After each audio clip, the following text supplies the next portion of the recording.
Има мигове, които не просто отбелязваме, а усещаме с душата и сърцето си. Такъв е денят 14 февруари, празникът на нашия прекрасен Ивайловград. Това е нашия ден. Денят, в който имаме общите спомени, традиции и празници.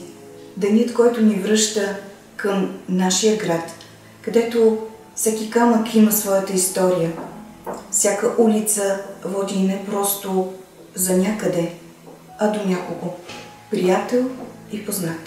Скъпи приятели, заповядайте тук, сред гроздето, лозята и виното. Ивайловград ви очаква, а ние с моя екип ще бъдем щастливи да бъдем домакини на един прекрасен празник. Ивайловград е жив и ще бъде. Честит празник, Ивайловград!